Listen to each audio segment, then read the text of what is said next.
अस्सलाम वालेकुम everyone, welcome to do station. एक और वीडियो के साथ हाजिर हैं। उम्मीद करता हूँ आप लोग बिल्कुल ठीक ठाक होंगे, एंजॉय कर रहे होंगे, सीख रहे होंगे और मेरी एफर्ट्स भी आपके लिए हेल्पफुल होंगी।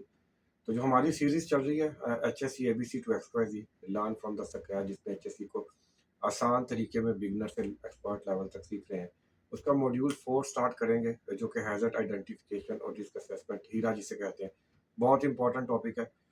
तो आज की फर्स्ट वीडियो में हम इसकी बेसिकली हैजर्ड्स की टाइप्स को डिस्कस करेंगे, जो कि बहुत इंपॉर्टेंट है। अगर आप इफेक्टिव तरीके से हैजर्ड्स की आइडेंटिफिकेशन करना चाहते हैं तो आपको इसकी टाइप्स की अच्छी अंडरस्टैंडिंग होना बहुत ज़रूरी है।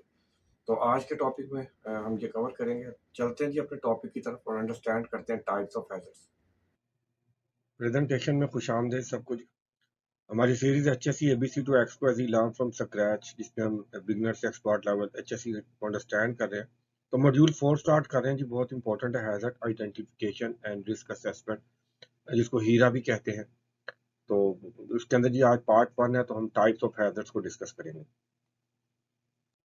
मॉड्यूल गाइड देखते हैं जी। Hazard identification and risk assessment HIRA और ग्लोबली एक्सेप्टेड जो है ये और प्रैक्टिस प्रोसेस है, बहुत कॉमन है, हर जगह यूज होता है।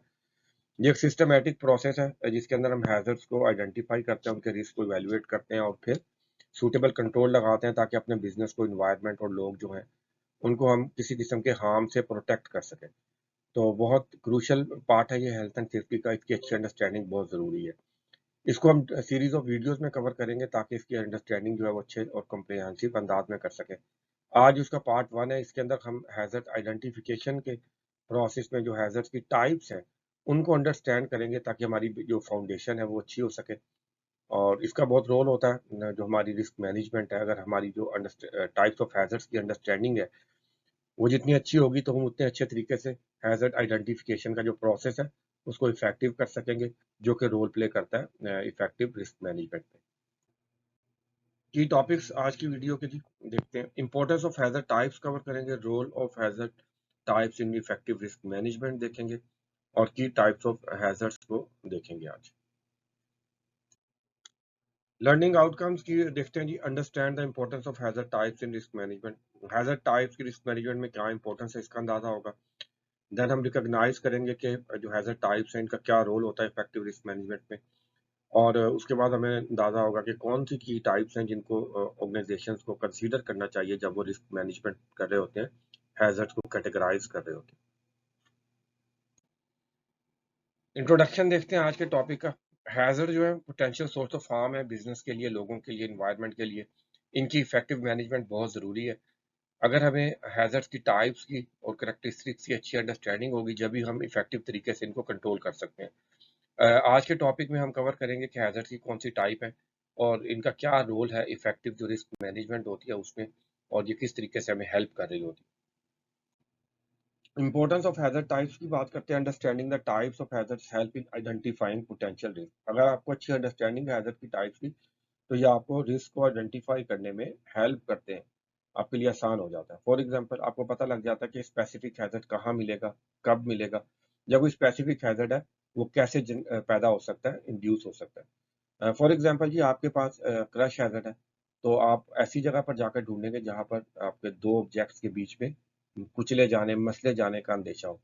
इसी तरह पानी 100 डिग्री पे बॉयल करता है, तो ऐसी कंडीशंस आप ढूंढेंगे जहां पर टेम्परेचर 100 पे और पानी भी मौजूद हो। या फायर आपको अंदाजा कि 3 एलिमेंट अगर मिले और कंडीशन जो है सूटेबल हो, आपकी फ्यूल होता है, इग्निशन सोर्स होता है, एयर होती है, तो आप ऐसी कंडीशंस को जाकर ढूंढेंगे। इसी तरह कुछ हैजर्ड्स होते हैं जो एक्टिविटीज से इंड्यूस होते हैं, तो उसके लिए आप फिर एक्टिविटीज की वो सर्कमस्टांसिस को जाकर देखेंगे जो उनको पैदा कर सकते हैं। फॉर एग्जांपल स्प्रिंग्स है, तो अगर उनको कंप्रेस किया जाए तो उनमें एनर्जी स्टोर हो जाती है जो कि नुकसानदेह हो सकती है। इसी तरह आपके पास डिफरेंट केमिकल्स हैं, उनकी रिएक्टिविटी होती है, तो अगर वो डिफरेंट केमिकल्स के साथ रिएक्ट करके नुकसान कर सकते हैं, टॉक्सिक या खतरनाक गैसेस पैदा कर सकते हैं, आग लगा सकते हैं, एक्सप्लोजन्स कर सकते हैं। तो इस तरह अगर आपको की अच्छी understanding the types of hazards की, तो आप इन चीज़ों को अच्छी अंडरस्टैंडिंग को बुनियाद बनाते हुए हैजर्ड्स को आसानी से आइडेंटिफाई कर सकते हैं। जैन जी आपको कैटेगराइज करने में आसानी देती है अच्छी अंडरस्टैंडिंग। आपकी ऑर्गेनाइजेशन ऑफ द रिस्क है वो आसान हो जाती है, प्रायोरिटाइज करना आसान हो जाता है आपके लिए। और उसके साथ जो आपकी जो रिसोर्स एलोकेशन होती है या consumption of the resource, time, efforts, और द फाइनेंस, वो स्पेसिफिक हो जाती है, प्रिसाइज हो जाती है, उससे आपको फायदा होता है, बचत होती है। देन जी आपको अंडरस्टैंडिंग हैजर्ड टाइप्स की अच्छी अंडरस्टैंडिंग जो कंट्रोल इफेक्टिव बनाने में, डेवलप करने में हेल्प करती है। आपकी जो सिलेक्शन होती है वो आसान हो जाती है। फॉर एग्जांपल डिफरेंट केमिकल्स हैं, तो उनके लिए रेस्पिरेटर्स कौन से चाहिए, डिफरेंट हो सकते हैं, ग्लव्स डिफरेंट हो सकते हैं, पैरेंट डिफरेंट हो सकते हैं एज पर देयर करेक्टरिस्टिक। तो उसमें अगर आपको अच्छी अंडरस्टैंडिंग है तो आप तो हेल्प मिलती है। देन एडिक्वेसी जो होती है, क्या किस लेवल के कंट्रोल चाहिए आपको स्पेसिफिक हैजर्ड्स के लिए। फॉर एग्जांपल लिक्विड सब्सटेंसेस के लिए हो सकता है आपको जो सॉलिड के मुकाबले में एक्स्ट्रा प्रिकॉशंस चाहिए हो। तो इस तरीके से आपको इस सिलेक्शन ऑफ द कंट्रोल्स में भी हेल्प मिल रही होती है अच्छी अंडरस्टैंडिंग की वजह से। यानी अगर अच्छी अंडरस्टैंडिंग टाइप्स ऑफ हैजर्ड्स की आपको इफेक्टिव रिस्क मैनेजमेंट में जो है उसका क्रूशियल रोल होता है, हेल्प कर रही होती है। आप इफेक्टिव हैजर्ड आइडेंटिफिकेशन कर सकते हैं। अगर आपको अच्छी अंडरस्टैंडिंग नहीं है तो आपकी जो हैजर्ड्स हैं वो मिस कर सकते हैं, जो कंडीशन से या एक्टिविटीज के अंदर डिफरेंट कंडीशन या सर्कमस्टांसिस की वजह से पैदा हो सकते हैं। इफेक्टिव असेसमेंट कर सक पाएंगे आप अगर आपको इनकी प्रॉपर्टीज पता है, अंडर डिफरेंट कंडीशन डेविएशंस का पता है, बिहेवियर का पता है कि कौन सा हैजर्ड किन कंडीशन में कैसे बिहेव करता है, तो आप अच्छी इफेक्टिव जो है मैनेजमेंट कर पाएंगे। रिस्क प्रायोरिटाइजेशन और मिटिगेशन के अंदर आपको हेल्प करती है। सूटेबल कंट्रोल, टारगेट कंट्रोल, उसके अंदर आपको हेल्प करती हैं, हायरार्की ऑफ कंट्रोल फॉलो करने में हेल्प करती हैं। देन आपकी जो लीगल रिक्वायरमेंट्स होती हैं, especially specific to the substances, जो हैजर्डस सब्सटेंसेस होते हैं या हेल्थ रिलेटेड इश्यूज होते हैं, तो उनकी अच्छी अंडरस्टैंडिंग से आप उनको मीट कर पाएंगे, आपकी लीगल कवरेज हो जाएगी। देन ट्रेनिंग प्लान जो है, आपको रिक्वायर्ड ट्रेनिंग्स कौन सी हो सकती हैं, तभी आप जान सकते हैं अगर आपको अच्छी अंडरस्टैंडिंग है इन कैटेगरीज की, टाइप्स ऑफ हैजर्ड्स की। देन कंटिन्यूस इंप्रूवमेंट बड़ा की फैक्टर है। ऑब्वियसली अगर आपको अच्छी अंडरस्टैंडिंग है तभी आप जो न्यू हैजर्ड जो इमर्ज कर सकते हैं, वो उनको आइडेंटिफाई कर पाएंगे, इफेक्टिवली कंट्रोल पर कर पाएंगे। तो इस तरह आपका जो प्रोसेस है वो कंटिन्यूसली इंप्रूव होता रहेगा। अब टाइप्स ऑफ हैजर्ड्स की बात करते हैं, कौन कौन सी टाइप्स के हैजर्ड्स होते हैं। फिजिकल हैजर्ड्स होते हैं जिसमें मैकेनिकल हैजर्ड्स आ जाते हैं, नॉन मैकेनिकल हैजर्ड्स आ जाते हैं, केमिकल हैजर्ड्स आ जाते हैं, देन बायोलॉजिकल हैजर्ड्स आ जाते हैं, ergonomic hazards, psychological hazards and organisational hazards. अब इनको वन बाय वन अंडरस्टैंड करते हैं। ये फिजिकल हैजर्ड्स की बात करते हैं, डेफिनेशन देखते हैं। Physical hazards refer to the work environment conditions और agents, physical agents that can cause physical harm to individual. ऐसे हैजर्ड्स जो आपका फिजिकल हार्म कर सकते हैं, आपकी हेल्थ खराब कर सकते हैं, इंजरी कर सकते हैं, तो ऐसे हैजर्ड्स को हम फिजिकल हैजर्ड्स कह रहे होते हैं। या आमतौर पर वर्क कंडीशंस की वजह से स्लिपरी फ्लोर हो गया, बैड लाइटिंग हो गई, या फिजिकल एजेंट्स होते हैं जो एनर्जी सोर्सेज हो सकते हैं, for example thermal, mechanical energy, electrical energy, vibration energy. तो ये इनके सोर्सेज होते हैं। इनकी दो फॉर्म्स होती है, मैकेनिकल हैजर्ड्स होते हैं जो कि moving parts of the machinery equipment की वजह से हो रहे होते हैं, और नॉन मैकेनिकल ऐसे होते हैं जो कि आपकी इसके अंदर आपकी जो मशीनरी और इक्विपमेंट है वो नहीं शामिल होते, बाकी अदर कंडीशंस या फिजिकल एजेंट्स होते हैं जो जो आपको नुकसान करने की अहलियत रखते हैं। या फिजिकल हैजर्ड की टाइप है मैकेनिकल हैजर्ड, इसको अंडरस्टैंड करते हैं पहले। Hazards arising from use of machinery and equipment with moving parts, gears, belt, chain, saws, blades, vehicles, heavy equipment, etc। तो ये ऐसे हैजर्ड्स होते हैं जो कि आपको इक्विपमेंट या मशीनरी और उनके मूविंग पार्ट्स की वजह से जो है आते हैं। इसके अंदर आपकी हैवी इक्विपमेंट्स आ जाते हैं, ब्लेड्स वगैरह आ जाते हैं, चेन साज, गियर बॉक्सेस। इनमें जो इम्पैक्ट हैजर्ड आता है जिसके अंदर आपको कोई जो फिजिकल आके ऑब्जेक्ट है वो स्ट्राइक कर सकता है part of the machine equipment, आपका नुकसान कर सकता है। क्रशिंग हैजर्ड है, आप दो चीजों के बीच में आ जाते हैं, कुचले जाते हैं, मसले जाते हैं। कट और शार्प ऑब्जेक्ट्स हो सकते हैं जो आपको कट वगैरह का इंजरी कर सकते हैं। पिंच पॉइंट ड्राइंग इन हो सकता है, चलती हुई मशीन है, गियर बॉक्सेस है, उसके अंदर आपका हाथ या आपका बॉडी पार्ट जो है वो अंदर जा सकता है, वो आपको मशीन के अंदर ले जाएगा। इंटेंगलमेंट ट्रैपिंग हैजर्ड है, घूम रही है कोई चीज, लीवर है, कोई रॉड है, उसके साथ अगर आपका कपड़ा वगैरह फंस जाता है तो वो आपको साथ ही क्या कर लेगा, ट्रैप कर लेगा। फॉलिंग और फ्लाइंग ऑब्जेक्ट्स हो सकते हैं इसके अंदर। देन इसमें लिक्विड अंडर प्रेशर, ऐसे आपके हाइड्रोलिक सिस्टम्स होते हैं जिसमें जो आपके लिक्विड्स होते हैं वो हाई प्रेशर पे होते हैं, अगर वो किसी वजह से वहां से लीक हो जाए, इजेक्ट करेंगे तो आपका नुकसान कर सकते हैं। तो ऐसे हैजर्ड्स को आप क्या कहते हैं, मैकेनिकल हैजर्ड कहते हैं। देन जी non mechanical hazard physical hazards की टाइप है। Those physical hazards refer to work environment conditions और physical agents that cause physical harm to individuals but not related to machinery और इक्विपमेंट। अब ऐसे hazard, physical hazard जो कि machinery और equipment से रिलेटेड नहीं होते, उससे मुतलका नहीं होते, उनको आप नॉन मैकेनिकल हैजर्ड कहते हैं। इसके अंदर आपके फिजिकल एजेंट्स आ सकते हैं, एनर्जी सोर्सेज, थर्मल हो सकता है, इलेक्ट्रोमैग्नेटिक हो सकता है, एक्यूस्टिक हो सकता है, देन वाइब्रेशन वगैरह आ जाती हैं। वर्क इन्वायरमेंट कंडीशन में स्लीप ट्रिप्स और लाइटिंग वगैरह आ जाती है। फायर एक्सप्लोजन के हैजर्ड है, एक्सट्रीम टेम्परेचर है, रेडिएशन है, इलेक्ट्रिकल हैजर्ड है, नॉइज हैजर्ड है, vibration, sleep trip, fall from height. तो ये वो सारे हैजर्ड जो आपका नुकसान कर सकते हैं और ये नॉन मैकेनिकल हैजर्ड्स में आते हैं। अब यहाँ पर हम बिल्कुल ब्रीफली देख रहे हैं, नेक्स्ट जब रिस्क असेसमेंट के बाद हम इनको कवर करेंगे तो हम इनको कम्प्रीहेंसिवली कवर करेंगे। अब आपके केमिकल हैजर्ड आ जाते हैं। डेफिनेशन: पोटेंशियल हार्म और risk due to the harmful characteristics of the chemical, health effects, injuries और डैमेज टू द एनवायरनमेंट। ऐसे हैजार्डस सब्सटेंसेस या मादे या मटेरियल जो अपनी कैरेक्टरिस्टिक्स की वजह से आपका नुकसान कर सकते हैं, यूजली केमिकल रिएक्शंस करते हैं तो वो आपका नुकसान कर सकते हैं। ऐसे हैजार्डस सब्सटेंसेस को हम क्या कहते हैं? केमिकल हैजर्ड्स कहते हैं। ये जी आपको इसके अंदर आपके पेंट्स वगैरह आ जाते हैं, सॉल्वेंट्स, एडहेसिव, टॉक्सिक गैसेस या मटेरियल्स आ सकते हैं, इरिटेंट्स आ सकते हैं जो आपका नुकसान कर सकते हैं। ये आपको तीन तरह से नुकसान करते हैं: आपकी हेल्थ खराब कर सकते हैं, बीमारी लगा सकते हैं, एलर्जी कर सकते हैं, इन्फेक्शन, कैंसर वगैरह। फिजिकल अफेक्ट करते हैं, फिजिकली आपको जो नुकसान कर सकते हैं, इंजरी कर सकते हैं, कुछ जख्मी कर सकते हैं, जला सकते हैं। देन जी आपके इन्वायरमेंट को जो है ये नुकसान कर सकते हैं, इन्वायरमेंट की हवा, पानी और जो जमीन है, सॉइल है, उसको ये है पोल्यूट कर सकते हैं, कंटेमिनेट कर सकते हैं। तो ये इनके नुकसान होते हैं। ये बायोलॉजिकल हैजर्ड्स आ जाते हैं। Biological substances agents can cause harm to humans, animals और एनवायरनमेंट आर डिराइव्ड फ्रॉम और related to the living organism. Basically ऐसे सब्सटेंसेस होते हैं, ये लिविंग ऑर्गेनिजम्स होते हैं, माइक्रो लेवल पे होते हैं। बाद सिंगल सेलुलर होते हैं, बाद मल्टी सेलुलर होते हैं और ये आपकी हेल्थ का नुकसान कर सकते हैं। इसमें बैक्टीरियाज आ जाते हैं, माइक्रोस्कोपिक ऑर्गेनिजम्स हैं जो कि इन्फेक्शन वगैरह बीमारियां करते हैं। वायरसेस आ जाते हैं, ये आपको इन्फेक्शन और डिफरेंट किस्म की बीमारियां लगा सकते हैं, जैसे कोविड आपने फेस किया, HIV, इन्फ्लुएंजा। फंगी है जी, ये इनको ना तो ये आमतौर पे प्लांट्स और एनिमल्स में नहीं आते, लेकिन लिविंग ऑर्गेनिजम्स होते हैं। ये मशरूम्स वगैरह की और मोल्ड्स की शक्ल में पाए जाते हैं। ये टॉक्सिक हो सकते हैं, एलर्जी कर सकते हैं आपको। देन पैरासाइट्स होते हैं जी, ये आपके ऐसे ऑर्गेनिजम्स होते हैं जो होस्ट के अंदर ही जो है पैदा होते हैं और वहां पर उसी को ही नुकसान करते हैं। ये मलेरिया वगैरह कर सकते हैं। बायोटॉक्सिन्स होते हैं जिन्हें आपके वेनमस किस्म के जो इंसेक्ट्स होते हैं, स्नेक्स हो सकते हैं, स्कॉर्पियंस हो सकते हैं। तो ये आपके बायोलॉजिकल हैजर्ड होते हैं। देन जी आपके एर्गोनॉमिक हैजर्ड है।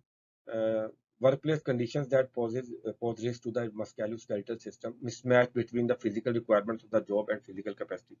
आमतौर पर ये आपकी जो वर्कप्लेस का डिजाइन होता है, जो इक्विपमेंट आप यूज कर रहे होते हैं, उनकी वजह से होता है। वो एर्गोनॉमिक नहीं होते, यानी कि वो सूटेबल नहीं होते एज पर द वर्कर की जो फिजिकल कंडीशन स्टेट होती है। तो उस वजह से ये आपके मसल्स वगैरह, जॉइंट्स, लिगामेंट्स वगैरह को इशू कर सकते हैं। क्रॉनिक इनके इफेक्ट्स होते हैं, with the passage of time काफी देर के बाद जो है जाहिर होते हैं। डिस्कम्फर्ट आ सकती है, इसमें पेन वगैरह हो सकती है आपको। मस्कुलोस्केलेटल डिसऑर्डर, जिसमें आपके मसल्स वगैरह वीक हो सकते हैं, आपको डिफरेंट किस्म की सिंड्रोम्स हो सकते हैं। कार्पल टनल सिंड्रोम, जिसके अंदर जो आपका हाथ है बेसिकली वो एक किस्म का नकारा हो जाता है। मसल स्ट्रेन्स वगैरह हो सकती हैं इसमें। जो आपके हैंड आर्म वाइब्रेशन सिंड्रोम्स आ सकते हैं, वाइट फिंगर्स वगैरह इसमें आ जाता है, जिसके अंदर आपके हाथ की जो उंगलियां वगैरह है वक्त के साथ वो काम करना छोड़ जाती हैं। फिर होल बॉडी वाइब्रेशंस के मसाइल आ जाते हैं, आंखों के मसाइल, आई स्ट्रेन्स आ जाती हैं। और ये जो इनके इश्यूज होते हैं आमतौर पे लॉन्ग टर्म होते हैं, काफ़ी अरसे के बाद जो है वो ज़ाहिर होना शुरू होते हैं और ये आमतौर पर रेपिटेटिव टास्क की वजह से होते हैं। और जो आपकी जो स्टैंडर्ड ऑफ द इक्विपमेंट होता है या उसकी जो फिजिकल कंडीशन होती है या उसकी जो उसका शेप होती है वो सूटेबल नहीं होती वर्कर की जो फिजिकल कैपेसिटी होती है उसके साथ। तो इस वजह से ये नुकसान करता है जी। देन आ जाते हैं कि आपके organisational hazards, uncertainties within organisation structures, work environment, processes and culture that can negatively impact its ability to achieve the goals and objective. ये क्या होते हैं जी आपकी ये जो आपके ऑर्गेनाइजेशन का कल्चर है या इन्वायरमेंट है, वर्क इन्वायरमेंट और उसकी जो प्रोसेसेस है, उनकी खराबियां होती हैं जिनकी वजह से वो अपने गोल्स अचीव नहीं कर पा सकती। ये आमतौर पर नॉन फिजिकल होते हैं, प्रोसीजरल इश्यूज होते हैं, पॉलिसीज के अंदर इश्यूज हो सकते हैं, कम्युनिकेशंस के मसाइल हो सकते हैं, रोल्स एंड रिस्पॉन्सिबिलिटीज का क्लियर ना होना, ये होते हैं। इसमें क्या है जी, फॉर एग्जांपल आपकी कम्युनिकेशन सिस्टम अच्छे नहीं है तो आप अपनी जो इन्फॉर्मेशन है वो इफेक्टिव तरीके से कम्युनिकेट नहीं कर पाते, उससे गड़बड़ हो जाती है। आपका कल्चर अच्छा नहीं है जो इम्पैक्ट करता है। देन जो प्रोसेसेस हैं आपके वो हो सकता है एम्बिगुअस हैं, वो बिल्कुल ठीक नहीं है, उनमें खराबी है कोई। देन जो वर्कर्स हैं उनके रोल्स एंड रिस्पॉन्सिबिलिटीज उनको क्लियर नहीं है। तो इनकी वजह, इन खराबियों की वजह से जो मसाइल होते हैं उससे जो ऑर्गेनाइजेशन है वो अपने गोल्स एंड ऑब्जेक्टिव अचीव नहीं कर पाती और इन खराबियों को ऑर्गेनाइजेशनल हैजर्ड्स कहते हैं। अब आपके वर्कर अनहैप्पी हो सकते हैं, उनकी जो कॉम्पिटेंसीज हैं वो डिक्रीज कर सकती हैं, गलतियां ज्यादा होंगी, आपकी जो मिसअंडरस्टैंडिंग है वो ज्यादा होगी, इन्फॉर्मेशन कुछ है जो आगे वर्कर को रिसीव हुई है, जो उसने परसीव किया वो कुछ और निकली। आपकी जो कोलैबोरेशन है विद इन डिपार्टमेंट्स हो सकती है, विद इन टीम्स हो सकती है, वो ख़राब हो जाती है, डिक्रीज़ हो जाती है। अनसेफ फैक्ट्स और कंडीशन ज़्यादा हो जाते हैं, आपका जो कल्चर है वो नेगेटिव हो जाता है, आपकी परफॉर्मेंस और जो प्रोडक्टिविटी है वो उससे मुतासिर होती है। तो ऐसे हैज़र्ड्स को हम ऑर्गेनाइजेशनल हैज़र्ड्स कहते हैं। देन जी आपके साइकोलॉजिकल हैज़र्ड्स आ जाते हैं, वर्क रिलेटेड फैक्टर्स और conditions that can negatively impact the mental health and well-being of the employees. जी आपके वर्क एनवायरनमेंट के ऐसे फैक्टर्स जो कि आपके वर्कर की मेंटल हेल्थ को और वेल-बीइंग को मुतासर करते हैं, तो ऐसे हैज़र्ड्स को आप साइकोलॉजिकल हैज़र्ड्स कहते हैं। इसकी वजह से वर्कर स्ट्रेस में रहता है, परेशान रहता है, खुश नहीं होता। तो ऐसे फैक्टर्स को आप साइकोलॉजिकल हैज़र्ड कहते हैं। ये आमतौर पर जी आपकी ऑर्गेनाइजेशन में कैसे काम को ऑर्गेनाइज़ किया जाता है, मैनेज किया जाता है। वर्कलोड हो सकता है, कल्चर आपके ऑर्गेनाइजेशन का, या डिफरेंट किस्म के प्रेशर्स, डेडलाइंस और टारगेट की फॉर्म्स में जो आपके वर्कर की जो मेंटल हेल्थ है उनको मुतासर करते हैं। तो इनको आप साइकोलॉजिकल हैज़र्ड्स कहते हैं। वर्कर का जी ना आप जो ज़हनी तौर पे वो मेंटल बर्नआउट रहता है, वो गुस्से में रहता है, परेशान रहता है, स्ट्रेस, एंग्जायटी, डिप्रेशन का शिकार रहता है। प्रोडक्टिविटी, एफिशिएंसी डिक्रीज़ हो जाती है, उसकी ज़हनी तौर पे थका रहता है हर वक़्त, और इसके लॉन्ग टर्म इफ़ेक्ट्स हो सकते हैं। अगर ये प्रोलॉन्ग हो या उनका ज़्यादा अरसे तक इसका शिकार रहे वर्कर, तो वो उसके जो असरात होते हैं वो बड़े लॉन्ग टर्म होते हैं। तो ऐसे हैज़र्ड्स को हम साइकोलॉजिकल हैज़र्ड्स कहते हैं। जी, आज के टॉपिक कवर कर लिए हमने। कंक्लूड करते हैं जी, इम्पोर्टेंस ऑफ हैज़र्ड टाइप्स हमें आइडेंटिफिकेशन में, कैटेगराइज़ेशन में और कंट्रोल सिलेक्शन में हेल्प करती है।